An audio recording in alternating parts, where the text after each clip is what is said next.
This is the Stereopsis. Good day, people, and welcome to the Stereopsis. Most often, Africans blame their colonial masters for the numerous problems facing the continent. While you may agree with some, and you may not agree with those, some people who believe that a lot of problems in Africa are caused by our colonial masters. There are some merits to that. There are some people who are not of that school of thought, who believe that Africans must be responsible for our own destiny. But be it as it may, almost over close to a century that the masters left us, who've been unable to a large extent to affirm and reframe our identity to suit ourselves, to suit the real narratives, instead of allowing those crafted narratives which were to suit their own objective, which were the colonial masters' objective where they were here.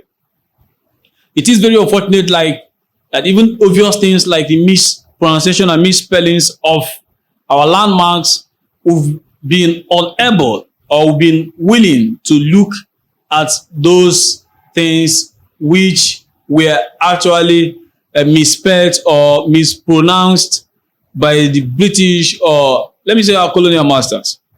And today we live by those misspellings that have virtually no meaning at all, that actually are not even words that exist in our own local lexicon, our own languages, not even English, not even the colonial masters' own term, but in their efforts to actually anglicize, but most of, like in Nigeria, where the British tried to anglicize a lot of things, where they couldn't understand or couldn't spell the names correctly, like the Yoruba or the Igbo names, they tried to anglicize those things, try to pronounce them or spell them in English word.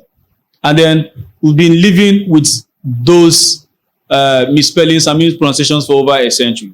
How can you imagine that? The country with a large number of educated people like us. Now, it's very, very funny for you to find out something like the capital of Anambra State. Anambra seems to be one of the states that has a lot of notable sons and daughters around the world doing amazing exploits. But just imagine the capital of Anambra, for example, Awka. The spelling of Awka is wrong. It's awkward. A-W-K-A. That's not an Igbo word, for God's sake. The actual thing is Awka, O-K-A. That's the Igbo word for it. But the British tried where you pronounce. Imagine you saying Awka to a British person, and that was pre-written days of the Igbo language, and we didn't have those things written down. So, and they wanted to write it Awka. In English alphabet, there's nothing like A is like aeroplane. They don't have A, so they try to use the R to be mean in like a vowel sound. A-W. So, and these things are spread along, like in East, in the Igbo, for example, like they did it in, okay, if you go to Enugu South local government in Enugu State, there is a local government called, there is a town called Okunano in Enugu South. Just check the spelling of Okunano. It's very weird. Don't know where that one is from. I don't know whether it's Swahili or what. Okunano. But it has stayed for more than a century. Why can't we do away with all those kind of things and spell these things in like an Igbo word that has a meaning to us? Like a lot of government also in Enugu State is called Ogo. A-W. There's nothing like that. You can see the actual spelling on the screen. And then it goes on to a lot of things, a lot of ancient landmarks there, either they were given this kind of misspelling or mispronunciation, and they've stayed for a long time. So what are we doing? Can't we redefine ourselves, change the names of these cities to actually reflect, even if not actually change, but those names should actually be corrected. The misspellings should be corrected. like the Awka own. Very obvious. Why should you continue to be a Awka? Why should you continue to be a WKA? Or what? Doesn't make any meanings. Doesn't make any meaning. Is there an English word? Is there an Igbo word? No.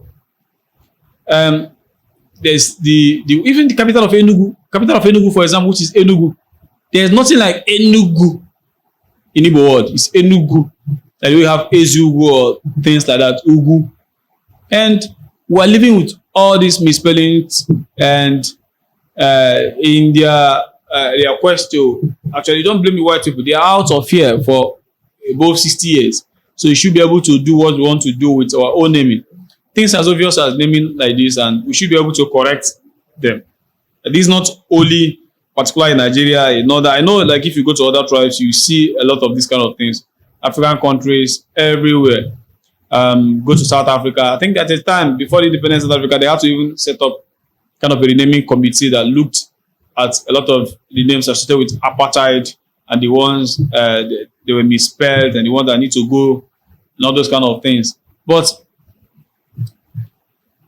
it is what it is, and I would like imagine in my lifetime we would have seen Awka corrected. So it's very amazing to see that our people are kind of redefining and reframing ourselves. We can take note of all those kind of things and then give it a name that means something to us, a name that is actually meaningful to every person who resides in that place. Thank you.